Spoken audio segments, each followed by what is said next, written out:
Tengo una historia que contarte, te ruego que no la escuches. Por favor, no.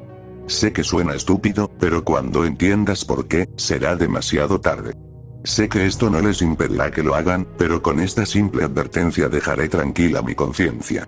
Debo decir que no soy capaz de afrontar esto. Y desesperadamente necesito hacerlo. Déjenme comenzar desde el inicio. Tengo un viejo amigo, Joe, a quien conozco desde primaria. Estoy en mis veintitantos, él también, él ha sido mi amigo por lo menos la mitad de todo este tiempo.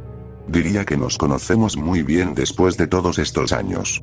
Esto puede parecer irrelevante y sin interés, pero lo debo resaltarlo. Lo conocía, y lo conocía bien. Lo que hizo no fue nada lo que él hubiese hecho sin alguna influencia externa. En la noche del viernes, enero 23. Yo estaba manejando hacia su apartamento para recogerlo junto a su compañero de cuarto, ya que habíamos hecho planes para salir, llegar a un par de bares y generalmente algo para empezar bien la semana. Cuando llegué, habían autos de policía y ambulancias fuera del complejo de apartamentos. Por supuesto que yo estaba curioso, ya que, como mucha gente, raras veces veo cosas así. Mientras llegaba más cerca me di cuenta que había un cuerpo en una bolsa en la calle, rodeado por vidrios y nada más que a 5 pies de un auto muy abollado.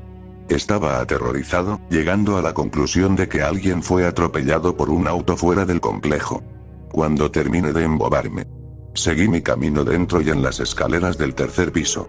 Ahí era donde el apartamento de mi amigo está, y ahí fue donde descubrí que no había sido un simple accidente.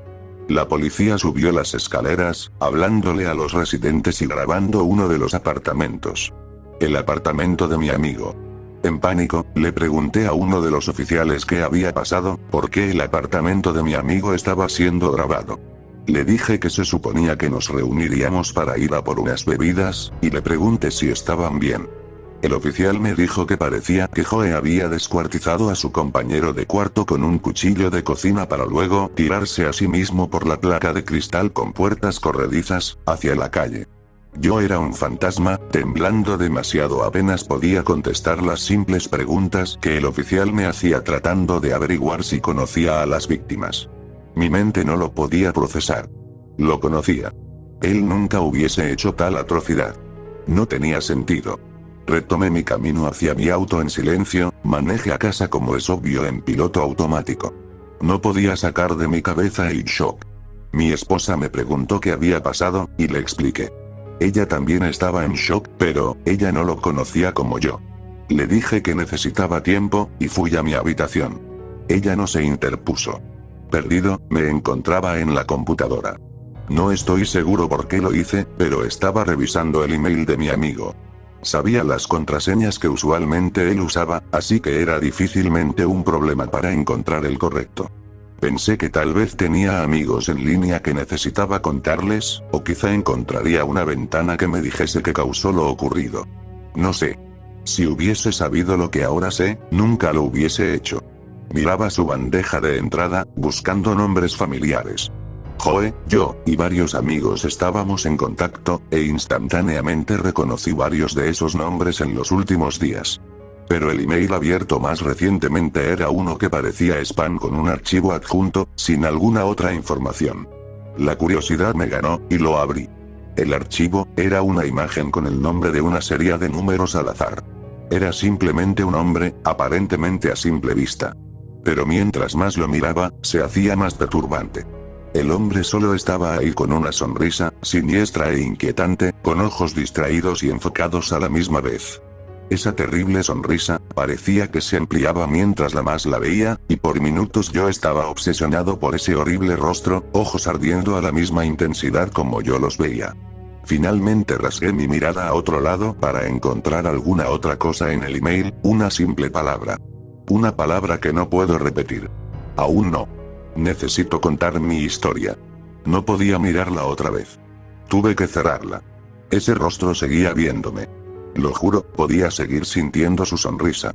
Mientras salía de su correo y sacaba esa horrible cosa de mi cabeza, me di cuenta de la hora en que fue recibida, enero 23, 5:35 p.m. Se suponía que nos encontraríamos a las 6. Él vio esto en menos de media hora antes que muera. Durante los siguientes días intenté sacarlo de mi mente. Asistí al funeral de mi amigo. Intenté seguir con mi vida, pero seguía sintiéndolo difícil. Cada vez que cerraba mis ojos sentía que alguien me miraba. En la noche, empecé a tener pesadillas inquietantes. No podía recordar mucho de ellas cuando desperté, pero todas tenían algunos elementos en común. Ese horrible hombre sonriendo, sangre, violencia, muerte. No podía dormir bien. Estaba luchando en el trabajo. Seguía sintiendo que estaba en el borde. Necesitaba saber qué estaba pasando. Era difícil saber realmente dónde comenzar a buscar, todo lo que tenía para seguir era esa imagen y la simple palabra que la acompañaba. Grinning Man es difícilmente una búsqueda descriptiva. Aunque Grinning Man o cursé Grinning Man no era mejor. Todavía, hice lo que pude con mis limitadas opciones. De hecho encontré una referencia hacia ello, o por lo menos lo creía, en una página dedicada a conspiraciones y cosas paranormales y otras cosas que normalmente tomaría como si fuese una estupidez. Todavía, esto no era normal, y yo estaba dispuesto a abrir mi mente para cualquier explicación, desde que esto parece desafiar lo convencional. Lo que descubrí sobre este Grinning Man fue que era una imagen que parecía circular por las pizarras de imágenes y foros algunos años antes. El artículo decía que la imagen era inofensiva, sino un poco horripilante, cosa que estoy en total desacuerdo con un poco, pero parecía que algo acerca de ella, cuando estaba junto a una palabra que era desconocida, podía activar extremos combates de psicosis, irritabilidad, pesadillas y alucinaciones. Parecía absolutamente estúpido, un simple texto y píxeles causando daños, y aún estaba sentado ahí, dándome cuenta que estaba experimentando las mismas pesadillas, irritabilidad y alucinaciones. Y Joe obviamente experimentó psicosis, evidenciado por su súbito asesinato-suicidio. Estaba aturdido. Pensé que tenía que ser una broma, un tipo de bizarro engaño, pero sabía que habían más cosas relacionadas que solo eso. Yo sabía que estaba sintiendo, yo conocía a mi amigo. Esa imagen, y esa palabra, tenía que ser la palabra. Lo que activaba todo. Oh Dios, ¿esto iba a pasarme a mí también? ¿También mataré a mi esposa y luego matarme? Comencé a entrar en pánico, pero mi mente racional pudo ganar. Si solo era paranoia, alucinaciones, eso no podía herirme, ¿verdad? Ellos solo tenían poder si yo se los daba. Decidí acabar con esto, sacarlo de mi mente, racionalizarlo cada vez que lo sentía. Eso sería el fin de todo. Mientras mi cerebro racional me ayudaba durante el día, no me podía proteger de noche. Mis sueños seguían degradándose, terminaban despertándome en medio de la noche, sudor frío y corazón golpeteando. Empecé a tomar pastillas para dormir, aunque me negué a decírselo a mi esposa. Después de todo, no quería que ella se preocupase, aunque sé que ella me diría que algo malo me pasaba. Las pastillas no hicieron nada, de hecho parecía que hacían mis sueños más gráficos. Podía recordar todo cuando despertaba. Cada horrible, sangriento detalle. Ese sonriente, inhumano rostro. Descubrí que empecé a caminar dormido. La primera noche desperté rizado en la tina del baño. Luego en la cocina, 3 días después, en la entrada, con un cuchillo en mi mano y los sangrientos restos de nuestro perro entre mis pies. Ni siquiera puedo recordar las cosas que pasaron después de eso. Sé que limpié mi perro, lo escondí en una bolsa de basura, dije que había escapado en la noche y se perdió. Estaba aterrorizado. No tenía idea de qué hacer.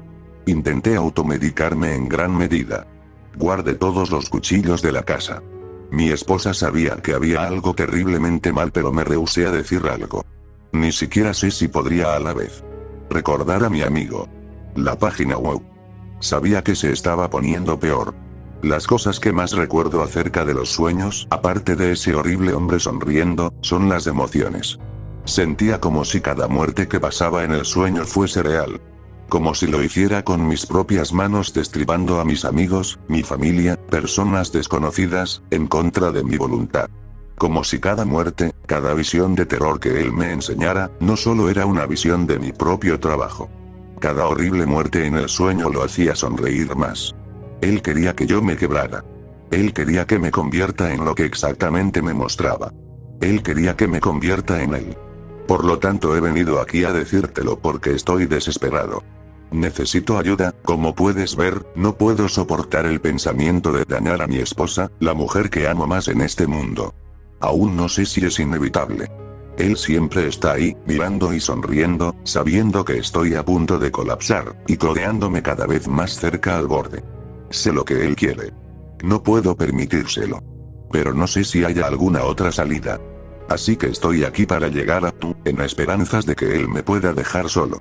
Quizás si tú, el lector a quien no le importa nada, a quien advertí antes, pueda darle lo que él quiere, él me dejará. Lo tengo que intentar. No sé qué más hacer. Lo siento mucho. Espero que puedas perdonar a un hombre actuando con desesperación.